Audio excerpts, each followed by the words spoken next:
What's going on, guys? It's your boy again, the kid. You know who it is.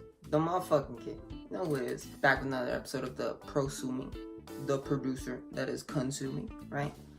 This time we're going to be consuming the recent Zizek and Peterson debate. I'm going to try and go in a linear order. Try and talk about the points as they happened. But, you know, I'm not going to guarantee that that's how my thoughts are going to go out. And I guess I have to start off with the idea that happiness is involved. And I do understand that they want to contrast the two ideologies, like capitalism and Marxism. But when it comes to happiness, I think you should consider the absurdists. But that's probably like a minor point. Since Peterson started, I'll start off with him.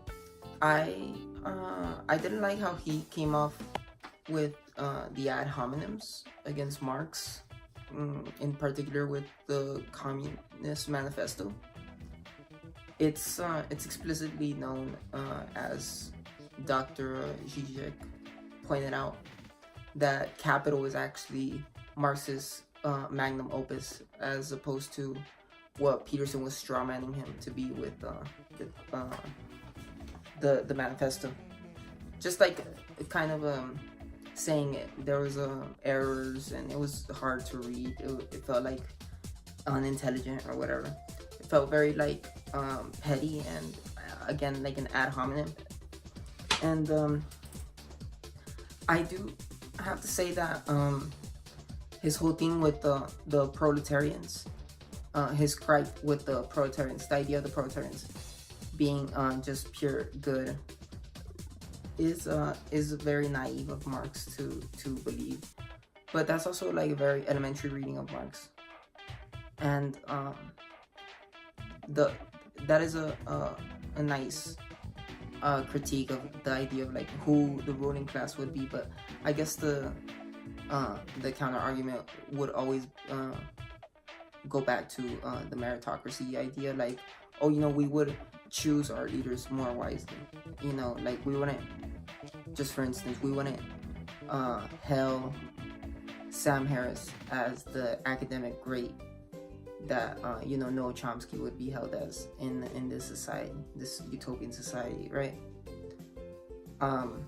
Okay, furthermore, with Zizek, Dr. Zizek, I love how when he came on, you really could see the difference in the structure of the arguments.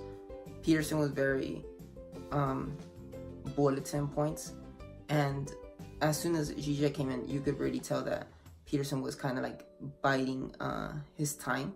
He was just trying to kill time. He had like the ideas there, but he was like stretching them out as much as he could. Zizek was like rapid fire, paragraphs rapid fire to you. So if you were paying attention, you took it a lot, right? And even Peterson admits it later on. But I do love, there was this moment when he mentioned that capitalism, or historically capitalistic societies enable hedonistic tendencies more than Marxists projects, or, you know, Marxist aspirational societies. And that was very like, oh, finger slap, yes, finger slap for Dr. Zizek laying the bars down. And I also love the idea of self-responsibility, that like under these Marxist societies there is someone that you could project your negative situation towards, and that kind of enables your happiness to flow a little bit more, just like taking that self-responsibility from you. The idea that, oh, I can't achieve happiness because it's therefore it is what it is. I like that idea, or the way he articulated it. It felt very kind of like an aha moment. I felt like there was a couple of aha moments from Zizek, and it's nice because you could really tell that it was Peterson's home ground. Like when they were introduced, you know, he got the more applause. So I feel like Zizek actually changed a couple people's minds. The people that were like really there for the debate, not just like for the tribalism type of shit, you know. Oh, I'm on this guy's side, I'm on this guy's side, wherever. But one of the aha moments that really came along was when Zizek finally asked Peterson, like, where are these postmodern neo-Marxists that you refer to? Where are they? Please name them to me. I don't know where the fuck they are. I was like, yes, please name them to me. Give me some motherfucking names, motherfucker.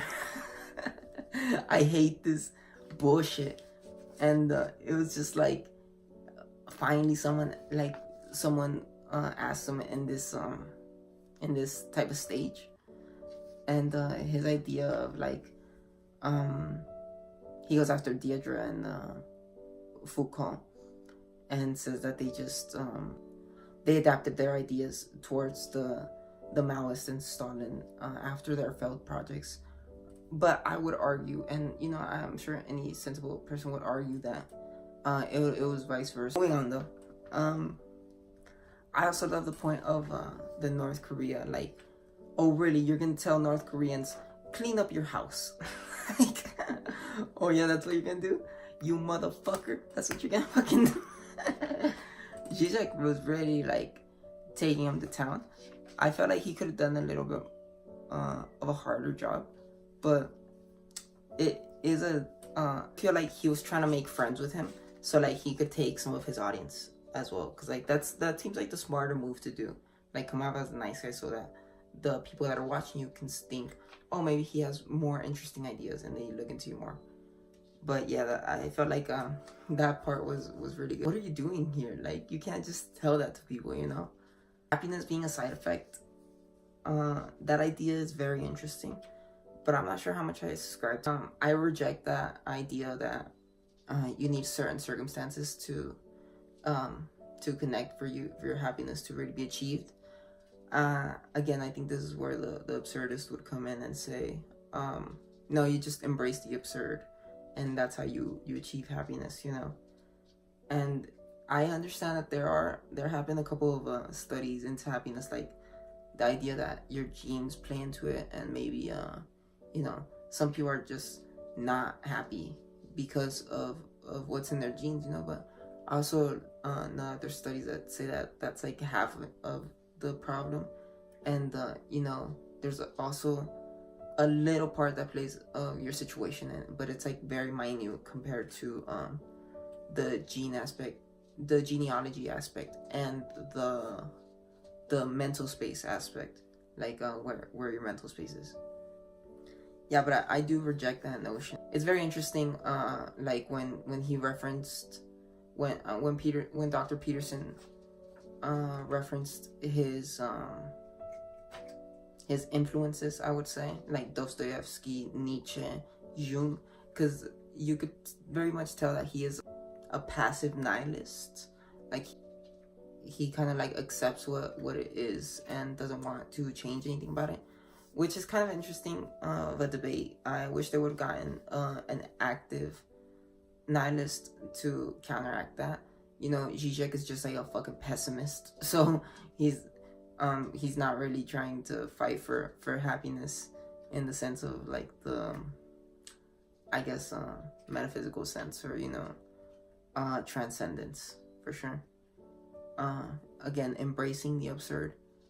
But I love that point that Zizek brought out, that of Dostoevsky's like center mantra, the idea that now that God is dead, anything is permitted. No. If anything, God permits anything, you know, because it makes you self-righteous. It makes you not culpable, as long as you're doing it for the good of the people, you know.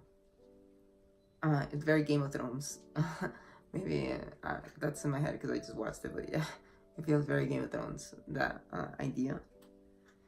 And I hate how Zizek just kind of like halfway through was like, I'm not even a Marxist, bro. I'm a Hegelian. Like, what am I doing here? But he is like the most enigmatic, I guess you would say, like lefty professor that would be comparable to Jordan Peterson. So it's nice that they got him for the debate. It was very entertaining in my opinion. But just when he came out as like a Hegelian, I was like, what the fuck are you doing here, bro? Like, I love that he did defend Marx though, when he was like, no, you're reading Marx wrong, like there's more in depth to it.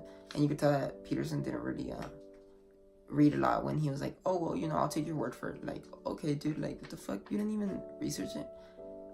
Again, it just felt like he read the Communist Manifesto and strawmanned it, which many people fucking do. It's so annoying. Like, oh yeah, I know what your beliefs are.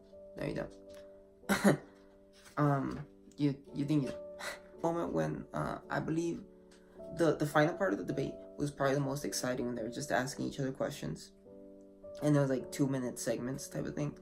And then there was this moment where Zizek really dropped the mic. It was like after he told that story of that you can put that thing on your door and like it works even if you don't believe. And it really caught Peterson off guard, like, oh, I don't know how to respond to it. And it just looked really bad of him to have dead space in a debate, because it just like, it came off like, oh, he caught you lacking. And I like that. I like that just because I felt like Zizek came more prepared, for sure. Go back to the idea that maybe Zizek wasn't the right person to argue about happiness from the left.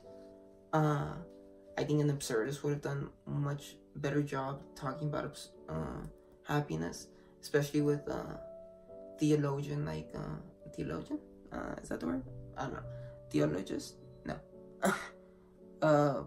Jordan Peterson, whatever. Just like anybody that's not like a pessimist would have done a better job arguing for happiness. But yeah, it's easy to fall into like the pessimistic side of it, just like the world is going to shit. But I think happiness is much more complex than what they made it out to be. And I feel like, if anything, they should have dedicated a little bit more time to that, and how these systems actually limit happiness, or how they enable it. I think that would have been a little bit more interesting. Overall, I thought that it was very entertaining. But if anybody else saw it, let me know what you guys thought, and if anybody changed your mind or made your beliefs stronger.